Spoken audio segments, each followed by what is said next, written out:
मध्य प्रदेश में समान नागरिक संहिता यानी यूसीसी को लेकर सियासत तेज हो गई है। 18 जुलाई को जगदीशपुरा में होने वाली विशेष कैबिनेट बैठक में सरकार यूसीसी के प्रस्ताव को मंजूरी देने की तैयारी में है। इसके बाद मॉनसून सत्र में इसे विधेयक के रूप में विधानसभा में पेश किया जाएगा।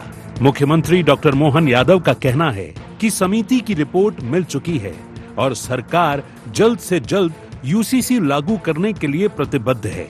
हालांकि कांग्रेस इस पूरी प्रक्रिया और सरकार की मंशा पर सवाल उठा रही है, तो वहीं सरकार का दावा है कि यूसीसी का उद्देश्य किसी धर्म या समुदाय को प्रभावित करना नहीं, बल्कि सभी नागरिकों के लिए समान कानूनी व्यवस्था सुनिश्चित करना है। मध्य प्रदेश में यूसीसी लागू करने की तैयारी। 18 जुलाई को होगी विशेष कैबिनेट बैठक। जगदीशपुर में प्रस्ताव पर लगेगी अंतिम मुहर। यूसीसी समिति ने सरकार को सौंपी फाइनल रिपोर्ट। 20 जुलाई से मॉनसून सत्र में आएगा विधेयक। एमपी में जल्द लागू होगी समान नागरिक संहिता। यूसीसी की रिपोर्ट कल उनको समिति ने भेंट कर दी है। अब कांग्रेस स्पष्ट करे कि वो यूसीसी पे क्या करना चाहती है। कांग्रेस हमेशा हिंदू मुस्लिम वोटों के आधार पर देखती है। हम विधानसभा में पेश करके उसके बारे में, उसकी अच्छाइयों के बारे में, उसकी अंदर की सच्चाइयों के बारे में बताएंगे। मुस्लिम समाज, हिंदू समाज, ईसाई समाज, सारे लोगों ने अपने खुल करके अपनी अपनी बातें कही है, लेकिन कांग्रेस ने प्रदेश स्तर पर राजनीतिक दल के नाते से आकर के अपनी बात तक स्पष्ट करना उचित नहीं समझा। ये कांग्रेस का दोहरा रवैया बताता है। उधर कांग्रेस यूसीसी को लेकर बीजेपी सरकार पर हमलावर है। कांग्रेस का कहना है कि यदि हर राज्य अपनी अलग व्यवस्था बनाएगा तो फिर इसे समान नागरिक संहिता कैसे कहा जाएगा। पार्टी का आरोप है कि सरकार ने सुझाव लेने की प्रक्रिया को सीमित रखा और सभी वर्गों की राय नहीं ली। कांग्रेस नेताओं का कहना है कि इतना महत्वपूर्ण कानून बनाने से पहले व्यापक जनमत और सभी समुदायों की भागीदारी जरूरी थी। आम आदमियों से चर्चा होके इसको लाया जाए। अभी यह कुल प्रतिनिधियों से उन्होंने डिस्कस किया है, लेकिन आम लोगों की राय ली जाए। जिस तरह से चुनाव में वोट होता है प्रजातंत्र में, लोकतंत्र में, उस तरह से मैं समझता हूँ कि इसमें लोगों से पूछना चाहिए, इसके वोट डलाए जाएं। जब तक आप पूरी मध्य प्रदेश की जनसंख्या, जनता को इन्वॉल्व नहीं करते, तब तक ये सब बेकार है, बेमानी। मध्य प्रदेश की विधानसभा में नेता प्रतिपक्ष उमंग सिंघार जी और पूरे हमारे कांग्रेस इस पर पूरा विचार करने की बात कहेंगे। बहरहाल यूसीसी को लेकर मध्य प्रदेश की सियासत निर्णायक मोड़ पर पहुंच गई है। एक तरफ भाजपा इसे समानता, न्याय और सुशासन की दिशा में ऐतिहासिक कदम बता रही है, तो दूसरी ओर कांग्रेस प्रक्रिया, मंशा और व्यापक सहमति को लेकर सवाल उठा रही है। ऐसे में अब सबकी नजरें 18 जुलाई की विशेष कैबिनेट बैठक और उसके बाद विधानसभा में पेश होने वाले विधेयक पर टिक गई हैं। Bureau report, IND 24।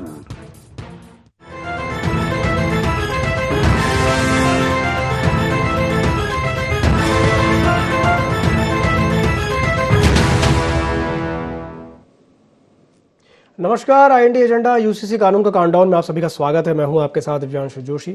चर्चा की शुरुआत करेंगे, लेकिन उससे पहले नजर डालते हैं क्या है आज के एजेंडा पॉइंट्स। मध्य प्रदेश में यूसीसी की एंट्री के क्या है मायने? क्या यूसीसी बनेगा सुशासन का नया मॉडल? कांग्रेस क्यों उठा रही है प्रक्रिया और मंशा पर सवाल? यूसीसी पर सभी वर्गों के समर्थन के दावे में कितना दम?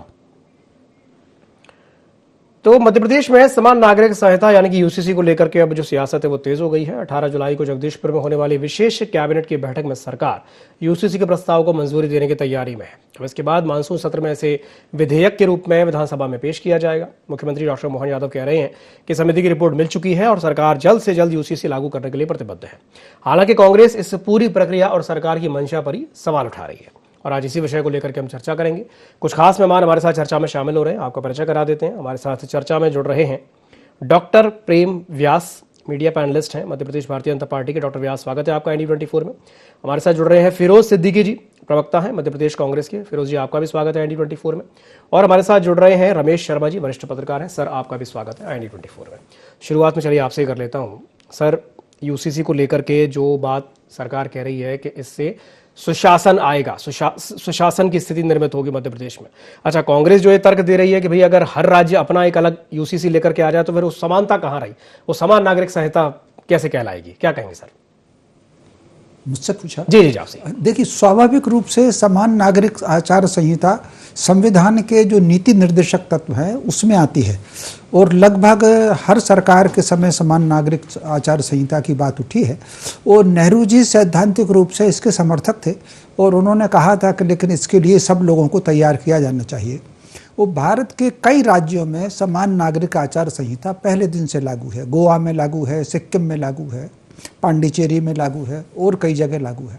इसके बाद अब जो मध्य प्रदेश में भी अगर लागू हो रही है तो ये संविधान के अनुरूप लागू हो रही है और संसद ने इसको पारित कर दिया, तो स्वाभाविक रूप से उस आधार पर लागू हो रही है। और मध्य प्रदेश सरकार ने भी इसको लागू करने से पहले सब लोगों के विचार आमंत्रित किए हैं। उसकी बाकायदा एक कमेटी बनाई है और उस कमेटी ने अब क्या रिपोर्ट दी है, समर्थन में दी है, विरोध में दी है, ये तो अब आगे चल कर के तथ्य सामने आएगा। लेकिन कहीं ना कहीं संविधान की प्रक्रिया के अनुरूप ये इसमें लागू है और सब लोगों से बातचीत करके, और बातचीत भी उन्होंने इतनी ओपन की थी, सोशल मीडिया पर डाला था कि लोग इसको करें इसमें, तो स्वाभाविक रूप से उस आधार पर ये लागू की जा रही है। और मैं समझता हूँ अब स्वतंत्रता के हमको 78-69 वर्ष अब होने को आ रहे हैं। ऐसी स्थिति में कहीं ना कहीं इतनी प्रगतिशीलता और विचारों में इतना होना चाहिए कि हम घर के भीतर कुछ भी हो सकते हैं, व्यक्तिगत जिंदगी में, समाज के बीच में व्यक्तिगत हो सकते हैं, लेकिन अगर राष्ट्र के लिए निकलते हैं, देश के लिए निकलते हैं, तो सब लोगों का स्वरूप एक होना चाहिए। सैद्धांतिक रूप से मैं समझता हूँ ये सिद्धांत है। लेकिन अब चूंकि भारत में एक परंपरा चल पड़ी, सरकार कोई भी निर्णय लेगी, कांग्रेस निर्णय लेगी सरकार तो भाजपा विरोध करेगी, भाजपा कोई निर्णय लेगी तो कांग्रेस विरोध करेगी, तो स्वाभाविक रूप से उस राजनीतिक विरोध की प्रक्रिया अब चल रही है। अब आगे ये कमेटी की रिपोर्ट में क्या है उसके आधार पर फिर राजनीति फिक्स होगी। जी जी जी, यही बात मैं फिरोज जी से भी जानना चाहूंगा। फिरोज जी, जो बात रमेश सर कह रहे हैं कि भाई ये जानना जरूरी है कि कांग्रेस को उस प्रक्रिया से दिक्कत है जो बीजेपी अपना रही है या फिर यूसीसी से ही दिक्कत है? फिरोज जी, देखिए, स्वाभाविक रूप से कांग्रेस तो इसका अभी तक मैंने ड्राफ्ट तो देखा नहीं है। फिरोज जी से पूछा मैंने। जी जी, आपने देखा है क्या? जी जी, बोलिए बोलिए बोलिए। आवाज आ रही है? आ रही, आपकी आवाज आ रही। जोशी जी, आपने इसका ड्राफ्ट देखा है कहीं मीडिया में कि ये क्या आने वाला है, क्या इसमें परिवर्तन होने वाला है? आपने देखा है कहीं? मैंने नहीं देखा जी। ठीक है, रमेश शर्मा जी, आपने देखा है कहीं? मैं आपसे सवाल पूछ रहा हूं। वो कह रहे हैं उन्होंने देखा है। कहीं मीडिया में नहीं आया? कहीं मीडिया में आया है क्या ये? हाँ, मीडिया में भी आया। बस ये सवाल ये है कि यूसीसी का मतलब होता है यूनिफॉर्म सिविल कोड। अब आप ये बता दीजिए, क्या सिख समाज अब पगड़ी नहीं पहनेगा? वो पगड़ी पहनेगा तो क्या उसके ऊपर हेलमेट लगाएगा? आप बता दीजिए मुझे। आप ये बताइए कि मुझे संथारा संलेखना पे बैन हो जाएगा मध्य प्रदेश में, क्योंकि वो हमारे हिसाब से आत्महत्या है, ठीक है, लेकिन उनके हिसाब से उनकी धार्मिक रीति है और वो होना चाहिए, हम तो इसके पक्ष में। अब आप ये बता दीजिए कि जैन साधु संत अगर मतलब वो दिगंबर बाहर निकलते हैं, दिगंबर साधु निकलते हैं, तो हम उनको मान्यता देते हैं और उनको साधु बनाते हैं और मैं उनको प्रणाम करता हूं। आप मुझे ये बताइए कि आप कैसे किसी के धार्मिक पद्धति में आप जो है हस्तक्षेप कर सकते हैं? फिर उन्होंने कहा साहब आदिवासी बहुविवाह करते हैं, तो भगोरिया पे क्या रोक लगा रही है सरकार? तो जब ये सब नहीं हो रहा है तो ये यूसीसी है कहां? ये तो हिंदू मुस्लिम करने का एक सिस्टम है सरकार का। बता दीजिए ना मुझे। और आप ये भी कानून बनाइए कि जो है ना, प्रेम व्यास ज्यादा अच्छे से दे पाएंगे। साथ में ये भी कह रहा हूं कि आपका ये भी कानून बनाओ और ये शर्मा जी कहें और प्रेम व्यास कहें कि राम मंदिर का जो महंत है वो अब दलित होगा। बोलो ना आप कह रहे हो ना कि हम बाहर के जीवन में, घर के अंदर कैसे भी रहे, बाहर के जीवन में ऐसा होना चाहिए। बोले ये दोनों मिलके कि हाँ साहब, अब जो है हम इस बात की पैरवी करते हैं कि राम मंदिर का महंत जो है वो अब दलित होगा। तो जो बातें हो रही हैं ये हिंदू मुस्लिम करना है, और अपनी सरकार जो चढ़ावा चोरी में ये फंस गई है भारतीय जनता पार्टी, उन्होंने राम मंदिर का जो चढ़ावे का पैसा था, धर्म का पैसा था, उसकी चोरी की है। वो चंपत राय ने उसकी चोरी की है और इनकी सरकार भी उसमें शामिल है। तो उसको ढांकने के लिए, हिंदू मुस्लिम करने के लिए जब सरकारें सारे मोर्चों पर फेल हो जाएं, तो वो यही काम करती हैं कि लोगों के अधिकार छीनना शुरू कर देती है। लोकतंत्र जो है लोगों को अधिकार देने का माध्यम है।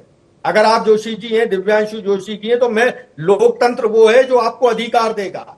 भारत का जो लोकतंत्र की छतरी जब हमने खोली और संविधान बाबा साहब ने लिखा, तो उस संविधान के अंदर सबको जगह दी। जैसे आदिवासियों की कल्चर जो है उसको पर सरकार हस्तक्षेप नहीं कर सकती, हमारी जो परंपराएं उस पर सरकार हस्तक्षेप नहीं कर सकती, अल्पसंख्यकों के जो धार्मिक शैक्षणिक अधिकार है उनको सुरक्षित किया गया। ठीक इसी तरीके से जो बहुसंख्यक समाज है उसको अगर बड़ा हिस्सा मिला तो अल्पसंख्यकों को भी उसमें समाहित किया गया। दलित आदिवासियों को आरक्षण दिया गया, पिछड़े वर्ग को आरक्षण दिया गया। तो भारत का जो संविधान है वो समता मूलक समाज है।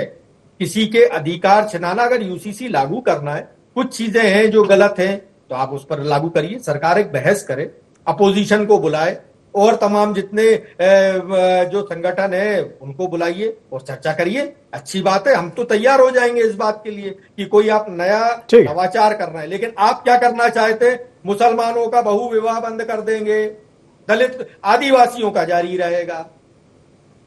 ये जिस तरीके का प्रचार कर रही है, मुझे नहीं मालूम कि ये करने क्या वाले। प्रतिक्रिया ले लेते हैं, प्रतिक्रिया ले लेते हैं। डिस्ट्रीब्यूशन हमारे हिसाब से नहीं करेंगे। अरे जो हमारा रिलीजियस राइट है, ठीक है, इसमें हमें कुरान में जो लिखा हुआ, एक 15 सेकंड, कुरान में जो लिखा हुआ है, जो मेरा धार्मिक अधिकार है, दिव्यांशु जो ये हमारा मौलिक अधिकार है, इसको कोई सरकार नहीं छीन सकती। और 300 नहीं 543 सांसद भी ले आओगे तो भी आप ये जो बिंदु है फंडामेंटल राइट्स के, ये संविधान संशोधन में भी नहीं आएंगे। ठीक है, ठीक है, ठीक है। चलिए, दोनों से ही प्रतिक्रिया चाहूंगा। पहले डॉक्टर प्रेम व्यास आपके पास आऊंगा, फिर सर आपके पास आता हूं रमेश जी। जी डॉक्टर व्यास, आपकी प्रतिक्रिया।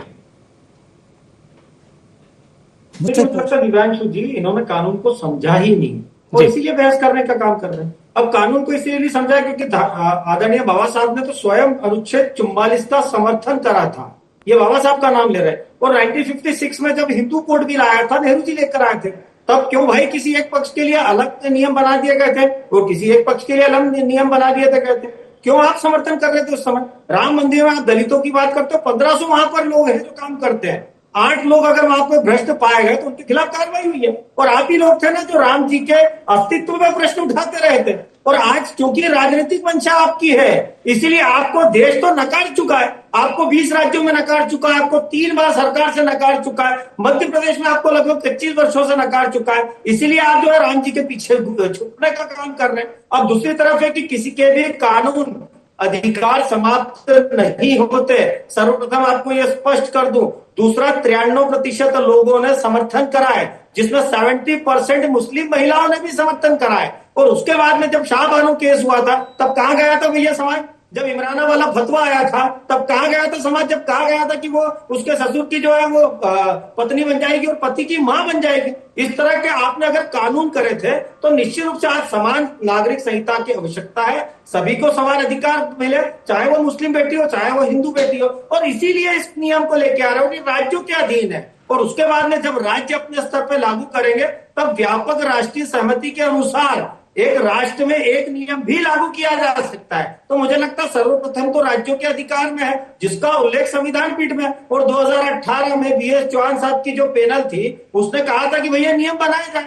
सुप्रीम कोर्ट कई बार कह चुका है, शाहबानो या सरला मुद्गल वाले मामलों को लेकर सुप्रीम कोर्ट ने कहा था, राज्यों को दिशा निर्देशन दिए थे। तो क्या आप संविधान को नहीं मानते?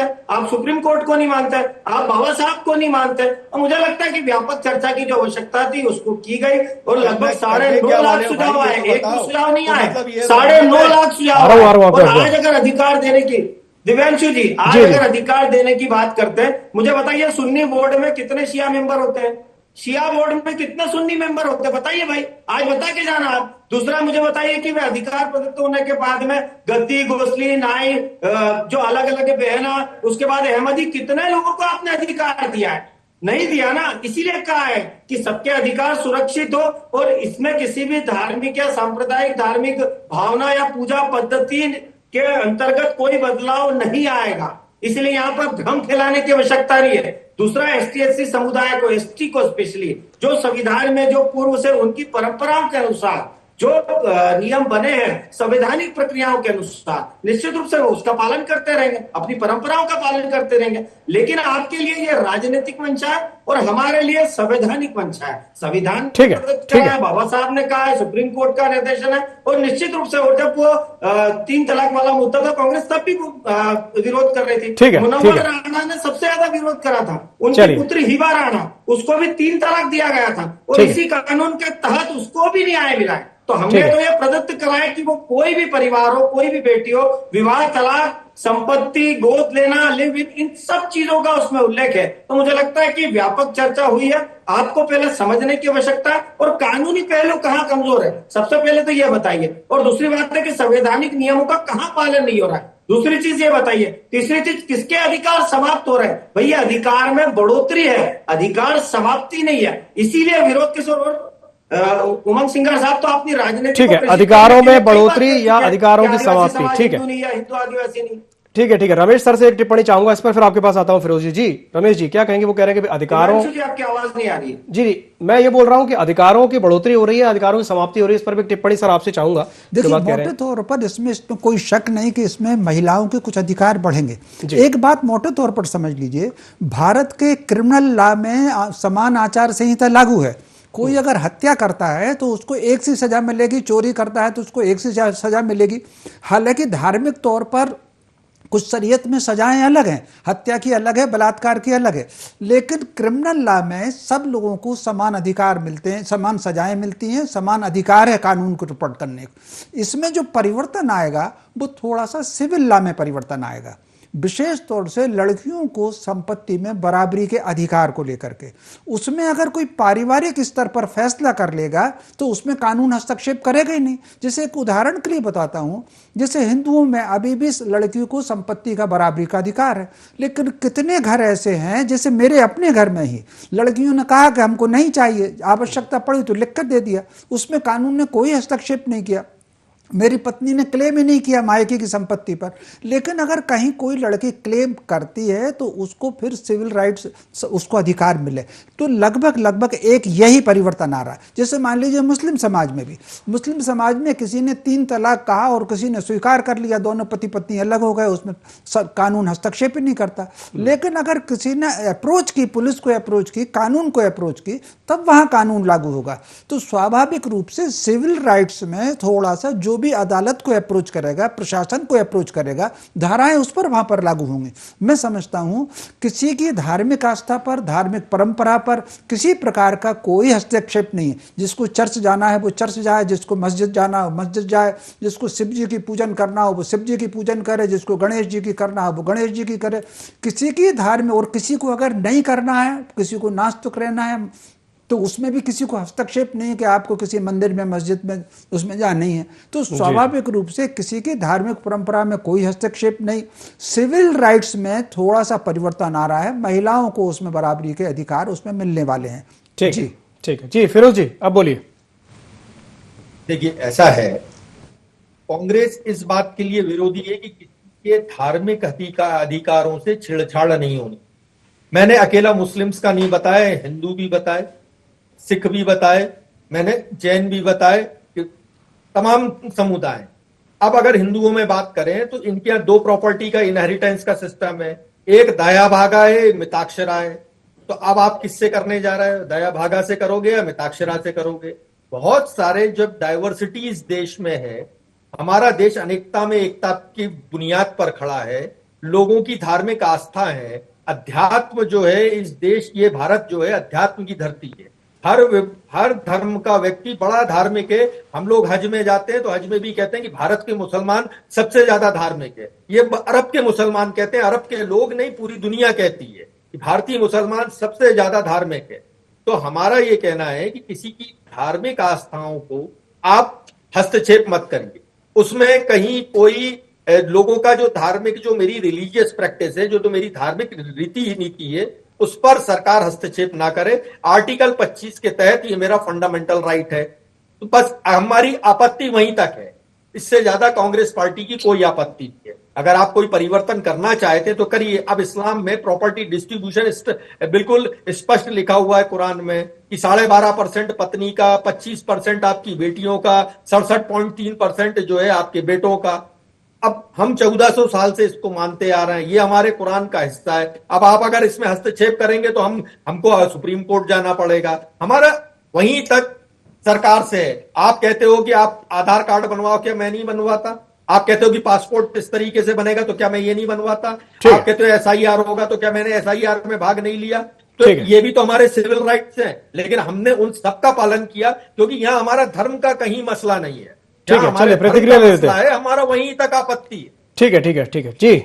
डॉक्टर व्यास क्या कहेंगे? 47 में भारत आजाद हुआ है जी, और 51 में संविधान बना है। तो आप संविधान को मानेंगे, शरिया को मानेंगे? भाई संविधान के अंतर्गत ही तो नियम है। बाबा साहब का उल्लेख करा था ना, धारा 44 क्यों लगाई गई? और धारा 44 के अंतर्गत ही सुप्रीम कोर्ट में, हाई कोर्ट ने दिशा निर्देशन दिए। इसीलिए मैंने कहा कि 2018 में जब लॉ पेनल बनी थी चौहान साहब के निर्देशन में, वो लॉ पेनल ने भी रिकमेंड करा था कि राज्यों को इसको लागू करना चाहिए। और अगर सभी के अधिकार प्रदत्त होंगे, सभी के अधिकार सुरक्षित होंगे, तो क्यों किसी को आपत्ति होगी? दूसरा आपने कहा सिख धर्म के लिए बात करिए, आपने कहा आवाज ही नहीं समझ में आ रही, क्या बोल रहे हैं? मैं बता दूंगा आपको, मैं बता दूंगा। जी जी जी जी डॉक्टर व्यास बोलिए बोलिए बोलिए। भाई हिंदू धर्म में फेरे होते हैं, वो यथावत होंगे। मुस्लिम धर्म में निकाह होता है, वो यथावत होगा। सिख धर्म में कारज आनंद होता है, वो यथावत होगा। ईसाइयों में चर्च में शादी होगी, वो यथावत होगा। आर्य समाज में जो शादी पद्धति होती है वो यथावत होगी। किसी के भी धार्मिक अधिकार समाप्त नहीं होते। धार्मिक अधिकार और संवैधानिक अधिकारों में बढ़ोतरी होती है। इसीलिए मैंने कहा कि सभी के लिए समान अधिकार की बात हो। और संविधान धार्मिक स्वतंत्रता देता है, लेकिन कानून के समक्ष भी समानता होनी चाहिए। उसी समानता के लिए हमारी प्रतिबद्धता है। और कई सारे राज्यों में जहां लागू करा, बताइए वहां क्या समस्या है? उत्तराखंड में कोई समस्या आई? आप बताइए, गोवा में, सिक्किम में जहां लागू, वहां कोई समस्या आई? लेकिन वहां पर अधिकार बढ़े हैं। तो हम तो चाहते हैं, और इसीलिए तो मुस्लिम बेटियों ने बढ़ चढ़कर, जो हमने पूरा एक प्रोफार्मा तैयार करा था, पूछा था, 91% एग्री हुए थे। भाई अगर उनका डिसएग्रीमेंट होता तो 9.5 लाख सुझावों में से आधे डिसएग्री हो जाते। लेकिन यह प्रदत्त करता है कि चाहे वो धारा 370-35 की बात हो, आपने वहां पर अधिकार समाप्त कर दिए थे। कश्मीर में आप सिर्फ सफाई कर्मचारी बना रहे थे। अभी जब 370-35 से हटी तो उनके अधिकार प्रवृत्त हुए, सरकारी जॉब्स में वो आने लगे। आपने इस्लामिया और जामिया से अधिकार समाप्त कर दिए थे, ST SC OBC के, वहां पर भी अधिकार देने का कार्य करेंगे। तो निश्चित रूप से भारतीय जनता पार्टी अधिकार देना, अधिकार में बढ़ोतरी करना, समानता लेकर आना और हर नागरिक को समान समझना, यह भारतीय जनता पार्टी का कार्य है। लेकिन कांग्रेस जिस चश्मे से देखती थी, उसने आज तक तुष्टीकरण का चश्मा अपनाया। और इसी तुष्टीकरण के तहत एक भी कानूनी नियम वो नहीं बता सकती जिसके अंतर्गत विरोध कर रही हो। लेकिन जनमानस में विरोध उत्पन्न करना, सरकार के प्रति विरोध उत्पन्न करना, ताकि वे यदा कदा सत्ता प्राप्ति तक पहुंच सके, तो मुझे लगता है यह अनुचित है। संवैधानिक प्रक्रियाओं का पूर्णतः पालन किया जा रहा है और निश्चित रूप से हमारी प्रतिबद्धता है, इसको लागू करेंगे। ठीक है रमेश सर, अब आपके पास आता हूं। जो बात डॉक्टर व्यास कह रहे हैं कि भाई कानून में समानता होनी चाहिए। आपकी धार्मिक पद्धति अलग अलग हो सकती है, भाई कोई चर्च जाता है, कोई मस्जिद जाता है, कोई मंदिर जाता है, कोई जिनालय जाता है, सबके अपने अपने अलग है, लेकिन एक कॉमन ग्राउंड तो होना चाहिए ना। क्या कहेंगे इस पर? नहीं, निश्चित रूप से ये बात सही है। देखिए, विविधता प्रकृति की नियम है। प्रकृति में जितने मनुष्य आए हैं, चींटी से लेकर हाथी तक, सबके सूरत में अंतर है, आवाज में अंतर है, DNA में अंतर है, सब तरह का अंतर है। लेकिन उनकी जीवन शैली में हर मनुष्य की एक है। कितने बजे उठना, कितने बजे सोना, कितने बजे नौकरी करना, कहाँ पर कितनी तनख्वाह मिलना, तो वो जो जीवन शैली है वो बिल्कुल एक है। प्रकृति की विविधता के अनुरूप अगर धार्मिक मान्यता पृथक है, जीवन शैली पृथक है, वो अपने रहिए।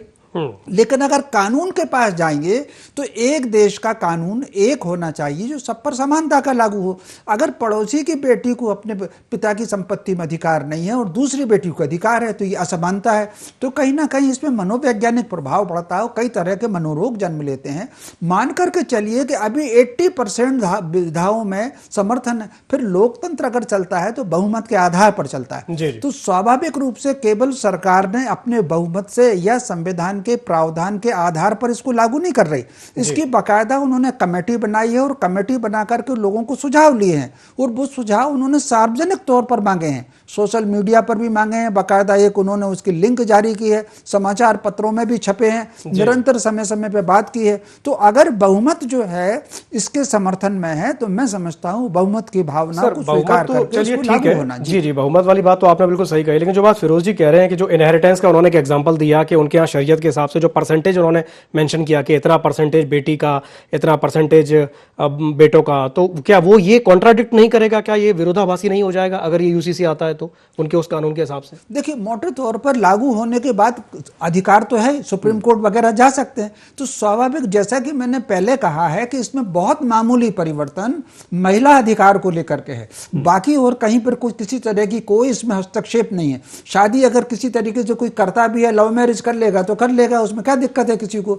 लेकिन जैसे मान लीजिए कई बार ऐसे होते हैं, एक छोटा सा और उदाहरण देना चाहता हूं, मान लीजिए शादी का टूट गया, विवाह विच्छेद हो गया, घर में तय कर लिया कि ये मकान ले लो, ये पैसे ले लो, या चुपचाप सामान उठा करके बहू चली गई, उसमें कोई कानून हस्तक्षेप नहीं। लेकिन अगर वो जाएगी, पुलिस के पास जाएगी, कानून जाएगी, तो फिर उसको अपने गुजारा भत्ते का उसको अधिकार है। तो स्वाभाविक रूप से इसमें थोड़े से अधिकार महिलाओं को उसमें बढ़ने वाले हैं। केवल 20%, 80% समान नागरिक आचार संहिता पूरे देश में लागू है, क्रिमिनल में भी लागू है, सिविल में भी आधों में लागू है, आधा जो महिला पक्ष रह गया है वो इसमें से पूरा होना है। जी बिल्कुल सही कहा आपने। और 18 जुलाई को तो कैबिनेट की बैठक होनी है, तो उसके बाद पता चल ही जाएगा कि इस बार जो विधानसभा का सत्र होना है किस तरीके से, क्या उसका प्रारूप रहता है, क्या उस पर डिस्कशन होता है, सब कुछ सामने आ जाएगा। चलिए, बहुत बहुत धन्यवाद आप तीनों मेहमानों का हमारे साथ जुड़ने के लिए और चर्चा में शामिल होने के लिए। तो समय की बाध्यता के चलते मैं इस चर्चा को यहीं समाप्त करना चाहूंगा। खबरों का सिलसिला लगातार जारी है, आप बने रहिए ID24 के साथ। नमस्कार।